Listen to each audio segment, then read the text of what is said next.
La tradición positivista o naturalista. Escuela francesa. Antes de comenzar, jóvenes, con este video, quiero hacerles una pregunta. ¿Cuántos de ustedes tienen Instagram, TikTok o WhatsApp? Casi todos, ¿no? ¿Se han preguntado por qué todos usamos las mismas aplicaciones? ¿Por qué seguimos las mismas tendencias? ¿Por qué algo se vuelve viral? ¿Nosotros también lo compartimos? Bueno, jóvenes, todas estas preguntas tienen respuestas y esas respuestas las encontramos en una ciencia que nació hace más de 200 años, la sociología. Vamos a explorar el nacimiento de la sociología y las principales escuelas que la fundaron. Y les aseguro que al final de este video van a ver el mundo de una manera completamente diferente. Pero déjenme compartirles algo increíble. ¿Sabían que el suicidio, ese acto tan personal, tan íntimo, que pensaríamos que es la decisión más individual que existe, fue uno de los primeros fenómenos que se estudió para demostrar que hasta nuestras decisiones más privadas están influenciadas por la sociedad? Para entender por qué nació la sociología, necesitamos viajar en el tiempo. Imaginemos Europa a mediados del siglo XVIII. Era como si el mundo entero estuviera cambiando de canal de televisión de la noche a la mañana. Bueno, no tan rápido, pero sí, en pocas décadas, Europa pasó a ser de un mundo rural donde la mayoría vivía en el campo, cuidando animales y sembrando, a ser un mundo industrial y urbano. Primero, las máquinas empezaron a hacer el trabajo que antes hacían las personas. Imaginen la revolución que esto causó. Segundo, miles de personas se mudaron del campo a las ciudades, buscando trabajo en las nuevas fábricas. Tercero, surgieron nuevas clases sociales. Por un lado, los burgueses, que eran como los empresarios de hoy, los dueños de las fábricas. Por el otro, los obreros, que eran los trabajadores. Y cuarto, la ciencia y la tecnología se volvieron súper importantes, donde el mundo empezó a creer que la ciencia podía resolver todos los problemas. Y aquí viene un dato curioso. La fórmula económica de esa época era DMD, que significa dinero, mercancía, dinero con ganancia. Es básicamente lo que hace hoy Amazon, Walmart o cualquier otra empresa. Invierten dinero, compran productos, los venden y obtienen más dinero del que invirtieron. Esta fórmula tiene más de 200 años y sigue funcionando. Pero toda esta transformación era tan radical, tan intensa, que algunos pensadores dijeron, necesitamos entender qué está pasando. Y ahí nacieron los primeros sociólogos. Les voy a presentar al primer superhéroe de la sociología, Émile Durkheim.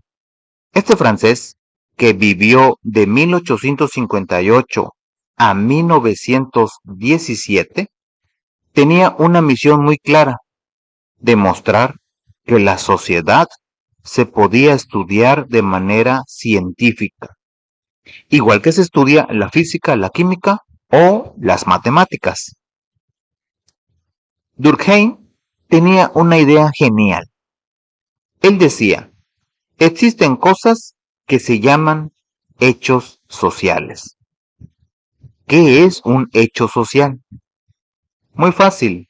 Son maneras de actuar, pensar y sentir que existen fuera de nosotros como individuos, pero que nos presionan a actuar de cierta manera.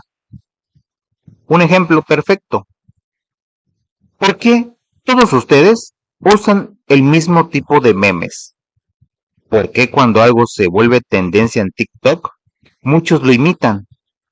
No es solo una decisión personal, es un hecho social que los está presionando. Para estudiar estos hechos sociales, Durkheim creó 3 reglas súper importantes. La primera regla: dejar los prejuicios. No estudiar con ideas ya formadas. Ser como un detective que no sabe quién es el culpable. Segunda regla: definir claramente qué se va a estudiar. No decir voy a estudiar a los jóvenes, sino voy a estudiar por qué los jóvenes de 16 a 18 años usan más TikTok que Facebook. Tercera regla: ser objetivo. Basarse en datos reales, no en opiniones personales. ¿Y saben cuál fue su estudio más famoso? El suicidio. Durkheim tomó el acto más personal, más íntimo que existe, y demostró con números, con estadísticas, que hasta el suicidio tiene causas sociales.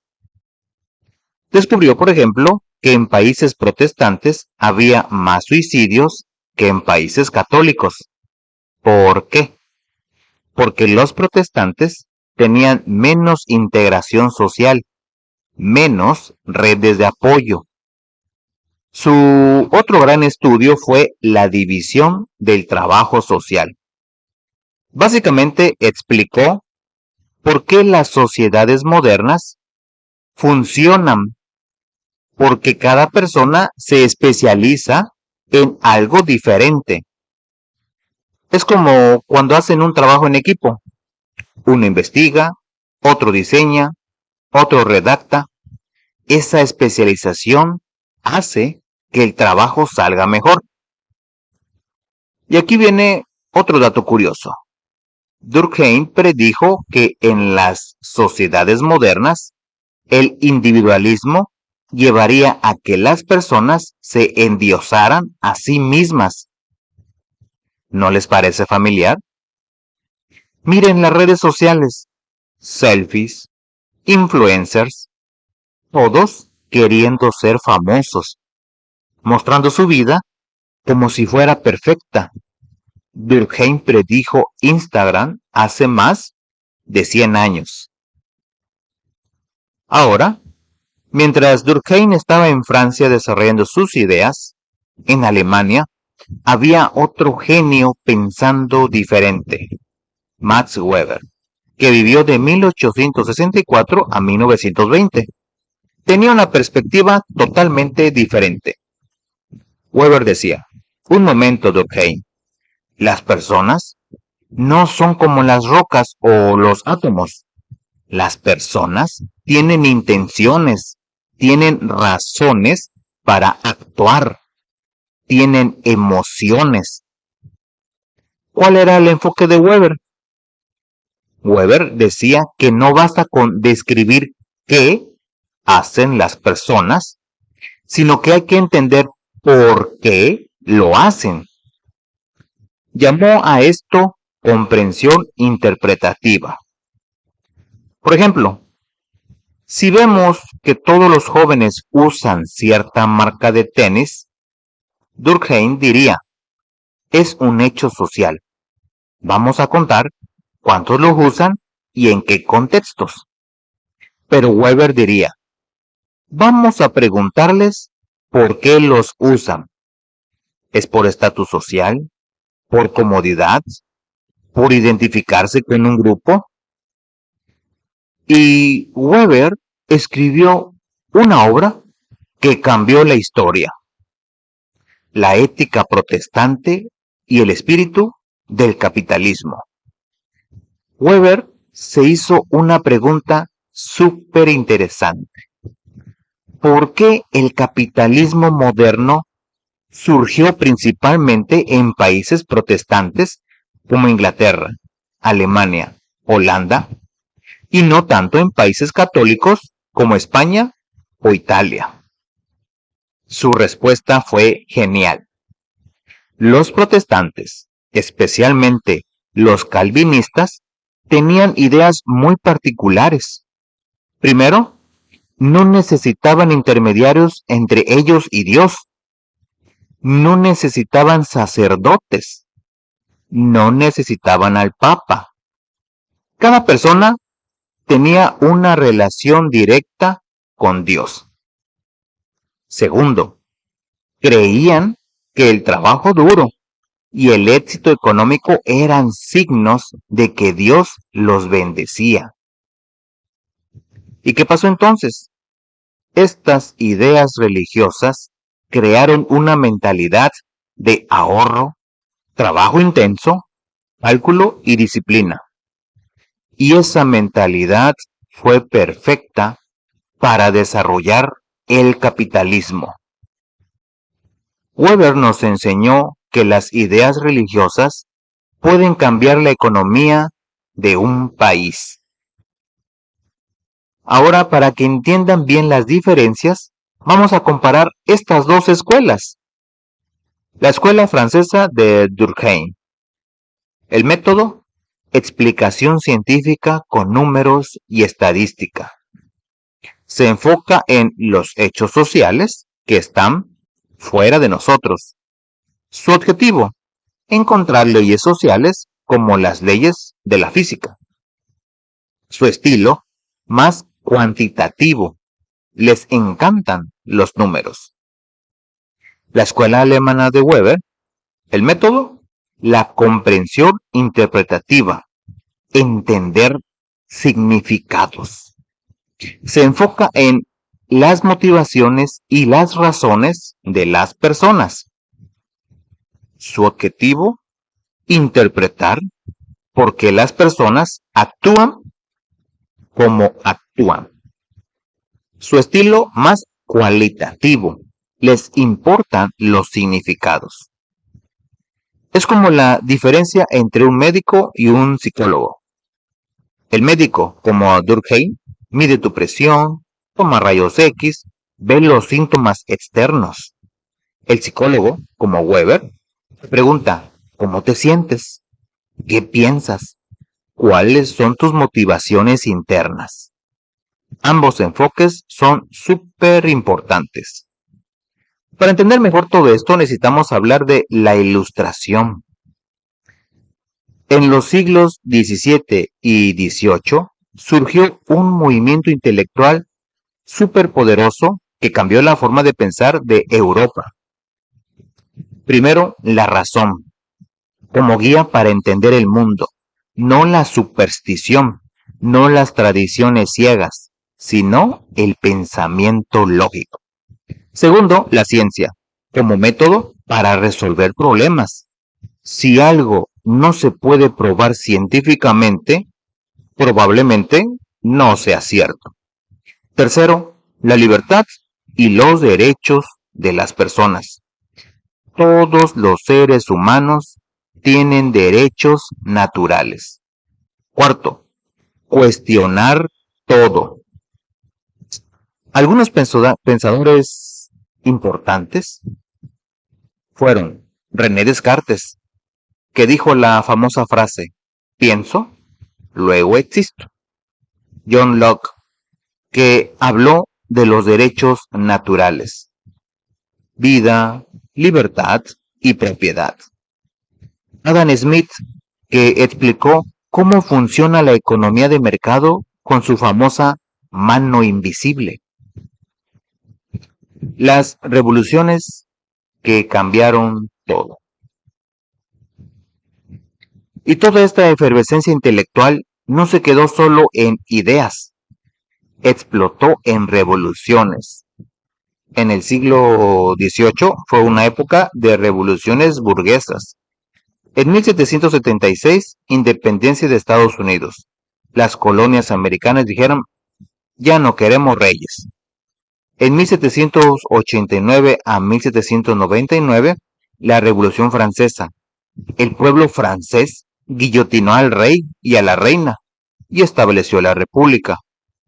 Y también hubo revoluciones en Irlanda, Bélgica, Holanda, etc. Todas estas revoluciones derrocaron a las monarquías absolutas y establecieron nuevos sistemas políticos basados en la ciudadanía y los derechos. El mundo estaba cambiando completamente. Muy bien, jóvenes, hemos llegado al final de nuestro video.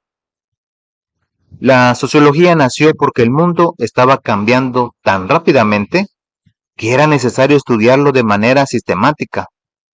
Y nos quedaron dos grandes tradiciones: la francesa de Durkheim, que nos enseñó a estudiar la sociedad de manera científica y objetiva, con datos y estadísticas; la alemana de Weber, que nos enseñó a comprender el significado y las motivaciones humanas, a entender el porqué detrás de las acciones. Ahora, ¿por qué es importante esto para ustedes? Ustedes viven en una época de cambios constantes. Redes sociales, inteligencia artificial, globalización, cambio climático, nuevas formas de trabajar. Los métodos que desarrollaron estos pioneros de la sociología les van a ayudar a entender su mundo actual. Cuando vean una tendencia en TikTok, cuando se pregunten ¿por qué hay protestas sociales?, cuando quieran entender por qué algunos países son más prósperos que otros, están haciendo preguntas sociológicas. Durkheim les diría: busquen los datos, busquen las causas sociales, sean objetivos. Weber les diría: entiendan los significados, comprendan las motivaciones, interpreten las intenciones. La sociología nos enseña algo hermoso: que somos parte de algo más grande que nosotros mismos, pero también que nuestras acciones individuales, cuando se combinan con las de otros, pueden cambiar el mundo. Ustedes son la generación que va a enfrentar los desafíos del siglo XXI. Con las herramientas que hoy conocieron, van a poder entender mejor su sociedad y, quién sabe, tal vez hasta cambiarla para mejor. Muchas gracias por su atención, jóvenes. Eso es todo por este video. Recuerden suscribirse al canal, denle me gusta, comenten y compartan.